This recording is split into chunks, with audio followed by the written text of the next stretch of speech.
Olá, meus caros alunos, estamos de volta para darmos sequência ao nosso estudo do direito penal militar. Muito bem, no primeiro bloco nós estávamos fazendo a introdução ao estudo do direito penal militar. Estávamos lá na nossa Constituição Federal, nos artigos 142 e 144. Como eu falei para vocês, esses dois artigos são a alma do nosso direito penal militar, do nosso edital para os concursos de carreiras militares e de carreiras policiais, ok? Então, vamos só dar uma voltada aqui, bem rapidinho, para nós não esquecermos do que estávamos falando no bloco anterior, na aula passada. Se você ainda não assistiu, eu sugiro que você assista e já aproveitando o bonde, se inscreve no nosso canal, ative o sininho para sempre que tiver um conteúdo bacana, você será o primeiro a acessar, ok? E aí, estudar de uma forma bem tranquila e bem atualizada, tá? Então, vamos lá. Falamos do artigo 142, onde traz para a gente um tema relacionado às Forças Armadas, falando da Marinha, do Exército, da Aeronáutica. Falamos ali da base, né, das Forças Armadas, que é a hierarquia e a disciplina, que são, se nós podemos dizer assim, a viga mestre, né, as vigas mestres aí do nosso direito penal militar.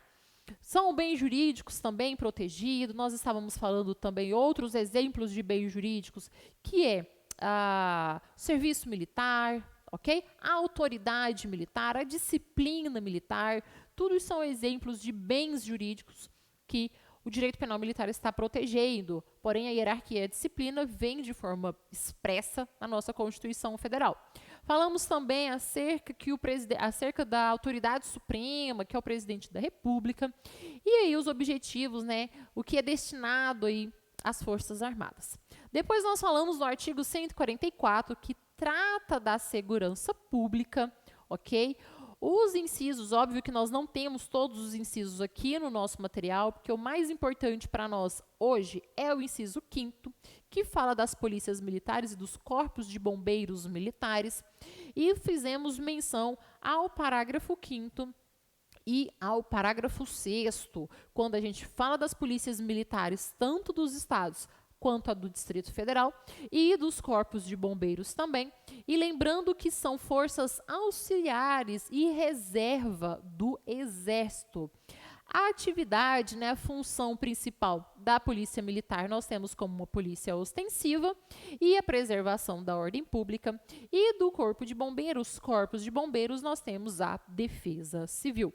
E lembrando que a autoridade a qual são subordinadas essas polícias, né, e o Corpo de Bombeiro é o governador de estado. Fazendo aí um resumão do que nós falamos na nossa aula anterior, é basicamente isso daí. Sugiro que você volte e assista, caso não tenha assistido, ok? Então, vamos dar sequência ao nosso estudo, né? E vamos começar agora com um conceito de direito penal militar. O que é o direito penal militar? Pois bem, quando a gente fala do direito penal militar, eu quero que você tenha um cuidado. Alguns doutrinadores farão uma forma de conceituação, né, de estudo relacionado a esse tema de uma forma mais peculiar. Por exemplo, sempre voltando ao direito penal comum. Tá? Como eu falei já também no bloco anterior, no concurso, o seu examinador muitas das vezes vai querer te confundir com os conceitos, com as disposições do direito penal comum e aí com o direito penal militar. Só que eu quero que você tenha cuidado. Olha só, quando a gente fala do direito penal comum, certo? Lembrando da aula passada, nós estamos falando dos bens jurídicos, né? A vida civil, né? A vida comum do civil. Enquanto no direito penal militar, nós estamos falando da vida militar. Aqui, nós teremos condutas tipificadas de forma mais direta, de forma mais objetiva, a vida militar. O bem jurídico tutelado aqui, bem jurídico, ele vai ser sempre voltado, sempre destinado à vida militar. Só que, professora, eu já vi que eu tenho conduta que está tanto no Código Penal Militar como está no Código Penal Comum. Sim, você vai ver isso aí. Por exemplo, o crime de homicídio, o crime de furto, o crime de roubo. São condutas que elas protegem o mesmo bem jurídico, só que para eu ter a certeza se eu estou diante de um crime militar, eu vou sempre observar o que está disposto no artigo 9º do CPM, do Código Penal Militar. Por exemplo, se eu tenho 2 militares da ativa, os 2 estão na ativa, e aí eles praticam crimes um contra o outro, eles estão num local de jurisdição militar. Eu posso falar de crime militar? Então, a gente vai verificar isso daí. Tá? Nós vamos ter uma aula específica só trabalhando o artigo 9º para não correr o risco de você se perder quando aquele crime é militar ou quando aquele crime não é militar, tá bom? Mas até lá nós temos uma caminhadinha ainda que deve ser percorrida. Então, vamos voltar e conceituar o direito penal militar. Eu dei uma subtraída nesse conceito. E eu confesso que eu não me recordo o nome do doutrinador. Então, se o senhor está assistindo, por favor, deixe seu nome aqui para eu poder dar as devidas honras a você, tá bom? Então, vamos lá. Direito penal militar, primeiro conceito, é um conceito bem mais enxuto, um conceito bem mais simplificado, porém, é um conceito que a gente consegue ter uma noção bem bacana do que é o direito penal militar. É um ramo do direito público, ok? É um ramo do direito público. Ou seja, é uma área do direito que vai ser aplicada a todas as pessoas de uma forma geral, inicialmente aqui. Só que esse ramo do direito público, ele interpreta e sistematiza as normas penais militares. Ou seja, ele vai dizer para a gente, vai trazer a conceituação, a pontuação, tá? Do que são ou de quais são as condutas tidas como criminosas militares.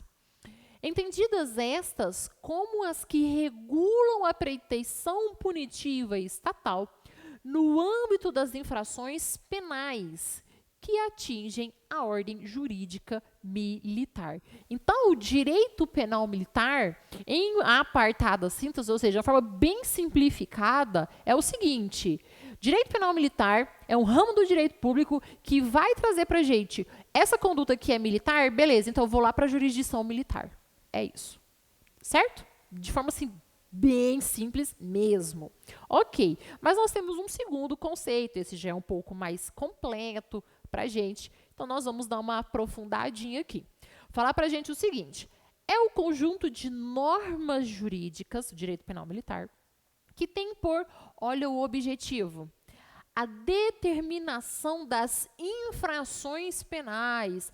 Quando a gente fala de infração penal, você pode muito bem se recordar, caso você já tenha estudado direito penal comum, lá no princípio da legalidade, quando a lei fala para a gente assim, ó, não há crime sem lei anterior que o defina, tá? Quando o legislador fala assim, não há crime sem lei anterior, essa palavrinha crime, a doutrina fala assim, olha, o legislador, ele poderia ter colocado não há infração penal. Porque a gente está falando de crime e de contravenção. Só que eu quero que você tenha um cuidado, primeiro cuidado importantíssimo. Em regra, nós não temos contravenções militares, contravenções penais militares. Nós não temos. Você vai ver, tanto é que dentro do Código Penal Militar que nós só temos condutas tipificadas como crime. Ok? Prisão simples não é aplicado aos crimes militares. Nós vamos ter a pena de prisão, nós vamos ter uma pena, pode ser de reclusão, e uma pena de detenção, ponto final. Joia? Mas isso aí, lá na aula que nós vamos falar sobre penas, nós vamos trabalhar essa diferenciação entre tudo, ok? Voltando. Então, é um conjunto de normas jurídicas que tem por objeto a determinação das infrações penais, como suas consequentes medidas coercitivas. Aqui nós estamos falando das penas. Podem ser, primeiro ponto, né, diferente também do penal comum. Nós temos as penas principais e as penas acessórias aqui dentro do direito penal militar, ok? Já é uma outra pontuação importante aí. Tá. Com suas consequentes medidas coercitivas em face da violação e ainda pela garantia dos bens juridicamente tutelados, mormente a regularidade de ação das forças militares. Tá vendo aqui que a gente não está falando só, por exemplo, das polícias militares ou só das forças armadas, tá? Não, a gente fala das forças militares no modo geral. Proteger a ordem jurídica militar, fomentando o salutar desenvolver das missões precípuas atribuídas às forças armadas e às forças auxiliares. Ou seja, o que nós vamos estudar, o que o direito penal militar trabalha? Ele trabalha condutas que são tipificadas dentro desse ordenamento jurídico, dentro desse conjunto de normas, né, que visa proteger bens relacionados à vida militar, são condutas praticadas por militares ou das Forças Armadas, lembrando, Marinha, Exército, Aeronáutica, ou das forças auxiliares, que nós temos as polícias militares e os corpos de bombeiros militares, ok? Seguindo aqui, então, outro ponto importante, né, que eu já mencionei só para nós solidificarmos isso aqui. Para se identificar um crime como militar, não basta, entretanto, que a tipificação daquela conduta conste apenas no Código Penal Militar, sendo indispensável a presença de outros elementos, tais como, olha isso aqui, os previstos no artigo 9º, que, juntamente com os elementos do tipo específico, possibilitarão o enquadramento daquele ilícito como crime militar.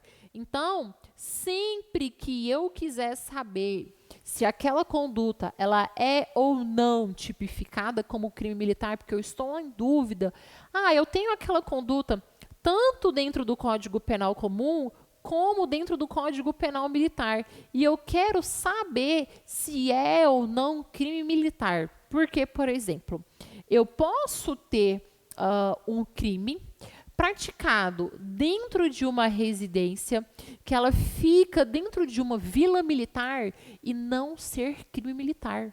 Eu posso ter, por exemplo, uma violência contra a mulher que seria ali dentro do âmbito doméstico e familiar, tá? Mas nós sabemos que a vila militar, em regra, ela é submetida à administração militar. Mas a doutrina jurisprudência já entende que a casa daquele militar, por mais que ela esteja dentro de uma vila militar, ela não é submetida à administração militar. Só aquele espaço de convívio que é entre os moradores. As ruas, se tiver uma pracinha, enfim. Então, se eu tenho um militar dentro de sua própria casa, praticando um crime contra a sua esposa, né? Ali a gente pode falar de uma violência doméstica, familiar, contra a mulher, e não ser crime militar. Mas é um militar, professor, que está praticando. A casa dele é dentro de uma vila militar. E não vai ser crime militar. Esse entendimento da jurisprudência. Então, nós temos que ter este cuidado e temos que ter essa atenção. E vai sempre observar o que está disposto no artigo 9º. Então, por isso que eu sempre vou ficar batendo nessa tecla. Se for já o caso, você imprime esse artigo 9º, prega na porta da geladeira, prega no espelho do banheiro, prega no teto lá da sua cama, que você vai ficar deitado olhando para o teto. Prega onde for necessário, para você não esquecer o que está disposto lá no artigo 9º, ok? Seguindo aqui. Importante salientar que a diferença básica entre o direito penal militar do comum é o bem jurídico tutelado, que nós já falamos aqui diversas vezes, né? A principal finalidade desse ramo é proteger a hierarquia e a disciplina militar como elemento necessário a proteção da segurança nacional, certo? Agora, olha só, uma questãozinha que eu trouxe para vocês. Essa questão já foi cobrada em prova de concurso. Desculpem eu não ter colocado qual concurso foi, mas já foi cobrado em prova. E olha o quanto que isso aqui é fácil. Olha o que vem na questão. Qual documento relaciona e classifica os crimes militares em tempo de paz e em tempo de guerra? Letra A, Código Penal Militar. Letra B, Regulamento Disciplinar para a Marinha. Letra C, Estatuto dos Militares. Letra D, Constituição da República Federativa do Brasil. Essa, sim, é aquela alternativa maior aberração, né? Constituição Federal trazendo pra gente quais são as condutas tidas como crime militar. E a letra E, Regulamento Disciplinar para as Forças Armadas. Obviamente que o gabarito da questão é a letra A, que fala do Código Penal Militar. Gente, cá pra nós, tranquilo, né? De graça essa questão. Isso aqui é para você fazer a prova assim e rir da maior altura na sala, para você desestabilizar seu concorrente e ele fala assim: tô fudido porque eu não sei, e ele ali tá sabendo. E obviamente que ele ali é você que está se preparando com a gente, porque nós viemos foi para vencer, né? Porque assim, para ser derrotada a gente deixa para os outros do lado de fora e a gente não, obviamente. Até porque essa é a única opção que a gente tem. Seguindo aqui, e sem muita dificuldade, eu acredito até o presente momento, nós vamos começar um tópico muito importante que vem nos editais, que é relacionado à aplicação da Lei Penal Militar. A similaridade entre o direito penal militar e o direito penal comum, daqui em diante, né, nessa parte de aplicação da Lei Penal Militar, ela existe, ela é muito grande. Então, assim, os pontozinhos que são diferentes, eu vou falando, presta atenção nisso daqui porque é diferente, tá? Mas, assim, é bem tranquilo e vai dar tudo certo. Então, vamos lá. Artigo 1º do nosso Código Penal Militar, que trata acerca do princípio da legalidade. Olha o que a lei fala para a gente. Não há crime sem lei anterior que o defina, nem pena sem prévia cominação. Legal. Primeiro ponto, para nós falarmos aqui, não há crime sem lei, eu estou falando da reserva legal, do princípio da reserva legal. Porque quando eu falo de lei, lá no artigo 22, no inciso 1 da Constituição Federal, fala para a gente que é competência da União legislar sobre matéria de direito penal. Por mais que é penal militar, mas é competência deles, ok? Então, tem atenção isso daí, princípio da reserva legal, igualzinho lá no direito penal comum. Essa lei aqui, ela tem que ser anterior. Outro princípio que a gente fala aqui, que é o princípio da anterioridade. O que isso quer dizer, princípio da anterioridade? É o seguinte, a lei, ela tem que vir primeiro e depois que a conduta vem, após a lei, é que eu vou poder punir. Porque se eu tenho uma conduta e depois eu tenho a lei, eu não posso pegar essa lei e voltar ela no tempo para eu punir aquele criminoso, tá? Então, aqui nós temos o chamado princípio da anterioridade. Para que eu possa punir alguém, é o seguinte, aqui nós temos uma lei, certo? Uma lei. Houve a prática do crime daqui para frente. Então, é daqui para frente que eu posso punir. Se a conduta, se essa conduta aqui, ela vem antes, eu não vou poder punir não. Por quê? Porque a lei está falando para a gente. Olha lá o que fala no texto da lei para nós. Não há crime sem lei anterior que o defina, ok? Outro ponto importante, que é a segunda parte do artigo, fala para a gente que nem pena sem prévia cominação. Legal. Uma coisa bem interessante dentro do Código Penal Militar, que o rigor nas normas aqui é tão grande que o Código Penal Militar ele é conhecido por ser o código que traz para nós a possibilidade da aplicação da pena de morte. Obviamente que a pena de morte ela vai ser aplicada em caso de guerra declarada. Nós vamos trabalhar isso daí também, porque não é qualquer forma que essa pena de morte pode ser executada. Pode ser por enforcamento, pode ser por uma injeção letal, ou a gente pode pegar aquele criminoso e jogar numa cova cheia de leões famintos. A gente pode fazer isso, professor? Não, a lei ela fala pra gente como é que eu posso executar essa pena de morte. Tem um prazo para eu comunicar alguém acerca dessa pena de morte? Não tem? Enfim, tudo isso daí nós vamos falar, óbvio, no momento oportuno, ok? Então, lembrando também que nem pena sem prévia cominação legal. Joia? E aí eu trouxe para vocês algumas expressões em latim. Porque eu acho interessante, porque eu gosto? Não é porque eu gosto, não, porque às vezes eu não consigo nem falar esse trem aqui direito. Mas é porque pode ser cobrado na sua prova. Então, olha lá. Função de garantia penal. Primeiro ponto importante que nós temos aqui é acerca do nullum crimen, nulla poena sine lege prévia, que fala o seguinte, é a proibição da edição de leis retroativas que fundamentam ou agravam a punibilidade. O que isso quer dizer? Eu não posso ter uma lei que ela vem posterior agravando a pena, tá? E aí a gente aplica para todo mundo. Não, a lei ela tem que ser o quê? Anterior. Aí ela foi praticada, a conduta foi praticada posteriormente, aí nós podemos agravar, ok? Outro ponto importante é que aqui fala assim pra gente, ó, não há crime sem lei anterior que o defina. Eu não posso ter resolução, medida provisória, decreto tratando conduta criminosa, criando uma nova conduta criminosa. Não podemos. Somente lei, certo? Somente lei e lei federal, tá? E o município X, porque como a polícia é minha, polícia militar do meu estado é minha, quem manda nela sou eu. Não. Então, eu vou criar... Não vai não, coleguinha. Deixa eu te falar aqui, meu jovem. Não vai. Ou meu senhorzinho de idade, o senhor não vai fazer isso, tá? Por quê? Porque não pode, porque a lei tá mandando. Oxe, apenas isso, né? Precisa ficar explicando, não. Só por isso mesmo, tá bom. Outro ponto importante. Nulla crimen, nulla poena sine lege scripta. O que isso fala pra gente? Proibição da fundamentação ou do agravamento da punibilidade pelo direito consuetudinário, ou seja, através de costume.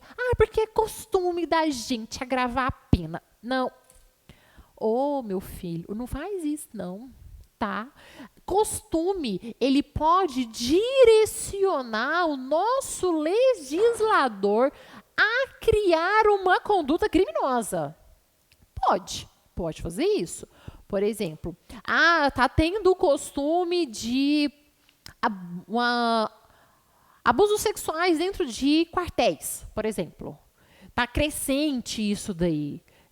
É costume, mas é um costume assim que a gente não concorda.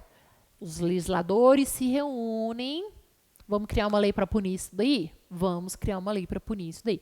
Aí faz todo aquele processo legislativo que vocês estudam lá naquela matéria chata para de constitucional. Lá. E aí, você tem que o quê? Elaborar a norma certinho, ok? Então, é proibido, não tem como, joia?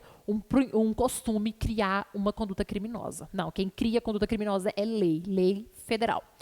Outro ponto importante que é aqui pra gente, ó. Nullum crimen, nulla pena sine lege stricta, tá? Uma escrita, outra é estricta. O que isso fala? Proibição da fundamentação ou do agravamento da punibilidade por analogia. Eu não posso ter um crime, eu não posso ter uma pena sem ela estar escrita. Ela tem que estar escrita, ela tem que estar no texto da lei. Se ela não estiver no texto da lei, eu não posso pegar uma conduta parecida e aplicar no outro caso, para incriminar, para agravar a pena, para poder penalizar. Não posso. Não posso utilizar a analogia que a gente chama em prejuízo do criminoso, ou seja, em malam partem, em mal da parte. Não posso, ok? Não posso mesmo. A analogia não pode.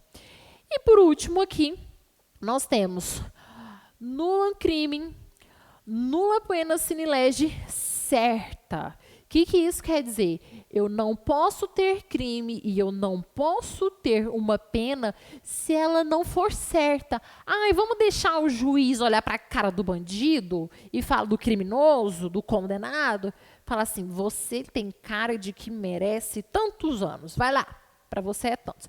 Já você tem uma cara assim mais de coitadinho, então para você vai ser tanto. Não, meu filho.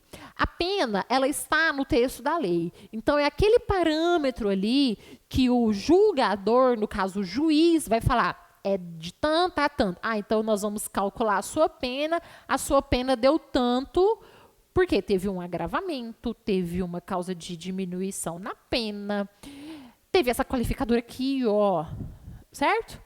O juiz vai ter que fazer isso, ok? Então, proibição de leis penais indeterminadas, não posso, tá? Deixar assim, a levante, a gente é chique, além de falar latim, a gente fala, como é que fala mesmo esse idioma que eu nem sei? Francês, sei sim, não sei. Proibição das leis de penais indeterminadas, não pode, ok? Seguindo aqui, um outro ponto importante, tá? Só para a gente voltar aqui no slide, rapidinho, ó, nullum crimen, nulla poena sine lege certa, tá? Mas vamos começar aqui no começo, né? É melhor, né? Nullum crimen, nulla poena sine lege prévia. Nullum crimen, nulla poena sine lege scripta. Nullum crimen, nulla poena sine lege stricta. E, por último, a nullum crimen, nulla poena sine lege certa. Ok? Falamos de cada uma delas, bem bonitinho. Seguindo aí. Artigo 2º. Gente, esse artigo 2º, ele despenca em prova. Quero que vocês tenham atenção, tenham um coraçãozinho aí, para vocês não esquecerem. Aqui nós estamos falando de lei supressiva de incriminação. Olha o que a lei fala para a gente. Ninguém pode ser punido por fato que lei posterior deixa de considerar crime, cessando em virtude dela a própria vigência de sentença condenatória irrecorrível, salvo quanto aos efeitos penais de natureza civil. Presta atenção e vem aqui comigo. Já ouviu falar no direito penal comum acerca da abolitio criminis? Seria mais ou menos esse instituto aqui. Só que eu quero que você preste atenção, porque o Código Penal Militar, ele trouxe para nós essa nomenclatura, lei supressiva de incriminação. O que isso quer dizer? Que ninguém pode ser punido por fato que lei posterior deixa de considerar crime. Então, se eu tenho, volta aqui no quadro comigo, se eu tenho uma nova lei, e essa nova lei deixou de considerar conduta X como crime, meu filho, acabou. A galerinha que está presa, cumprindo pena, está quase concluindo a sua pena, todo mundo vai só dar um sorrisinho e falar, fui-me embora daqui. Por quê? Porque que a lei fala pra gente, olha só, cessa em virtude dela a própria vigência de sentença condenatória. Pô, professora, mesmo que irrecorrível, mesmo que aquela sentença condenatória tenha transitado em julgado, o cara já está cumprindo pena, professora. Deixa ele terminar de ficar lá. Não, já era, filho, já era. Se eu tenho uma nova lei e ela extinguiu aquela conduta tida como criminosa, já era. tá? Não vou punir mais ninguém. Ela vai ter um efeito retroativo, ou seja, ela vai voltar no tempo. Então, vamos lá. Eu tenho uma nova lei, e essa nova lei, ela extingue a conduta X como criminosa. Opa! Só que aí eu tenho A, eu tenho B, A, B, eu tenho C torto, C, né, coitado? Todos esses aqui, eles estão cumprindo pena desse crime aqui, ó, do crime X. Seria, gente, uma carta de liberdade essa extinção. Seria o seguinte, o Estado vira para eles e fala assim, meus filhotinhos, ó, a conduta que vocês estavam praticando, elas não são mais tão relevantes assim, a punição para vocês já não tem muita necessidade, porque o crime já... A sociedade evoluiu, isso não acontece mais, ou então, assim, é uma conduta que a sociedade não recrimina tanto, então nós decidimos por deixar de punir, certo? Vamos deixar de punir. Deixando de punir, todas essas pessoas aqui, ó, pô, professora, mas todo mundo está cumprindo pena, sentença irrecorrível já houve o trânsito em julgado da sentença condenatória. Filha, pois é, essa é a vida, tá? Todo mundo vai ganhar o que a gente fala de soltura. Professora, mas é o seguinte, eles tinham a condenação, eles seriam vistos como reincidente, certo? Reincidente. Eles seriam vistos como pessoas que possuem maus antecedentes. E aí, essas consequências aqui, essa nova lei vai extinguir também tudo. Tudo. Volta como assim, se fosse ficha limpa, sabe? Não tem passagem, mas você não vai falar isso? Ou seja, eles não têm mais antecedentes criminais, eles não serão vistos mais, caso eles venham praticar uma nova conduta, como reincidente. Não, eles vão ser vistos como réu primário. Se eles praticarem uma nova conduta, serão vistos como réu primário. Isso eu estou falando no âmbito criminal, tá? No âmbito criminal. Por quê? A lei fala pra gente o seguinte, olha o que fala aqui no texto da lei. Salvo quanto aos efeitos de natureza civil.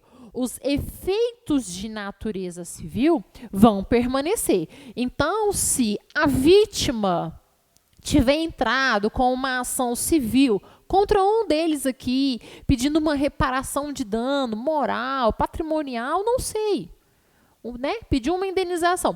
Esse processo vai andar, se ele estiver em andamento, ele vai ter a execução, vai ter o cumprimento ali daquela execução, certo? Bonitinho, vai ter. Esfera civil. Não tem nada a ver com direito penal, militar, que é o que a gente está trabalhando aqui. Então, quando a gente fala ali acerca da supressão, né? Lei supressiva de incriminação, seria o que a gente chama de abolício crimes lá no direito penal comum. No direito penal militar, nós vamos falar de lei supressiva de incriminação. E aqui eu quero muito que vocês tenham cuidado. Ok, pessoal? Nós vamos fazer uma segunda pausa aqui para nós tomarmos uma água, tomar um café bem rapidinho e no nosso próximo encontro nós vamos dar sequência ao estudo do artigo 2º, beleza? Aguardo vocês, mas antes, se inscreva no canal, deixe seu like aí, nos ajudem, por favor, nunca pedi nada para vocês, nos ajudem a crescer cada dia mais e para a gente poder estar preparando sempre um conteúdo bacana. Deixe aqui nos comentários o que você está achando, suas dificuldades, suas dúvidas e vamos lá, seguindo estudando. Beijo e até o nosso próximo encontro.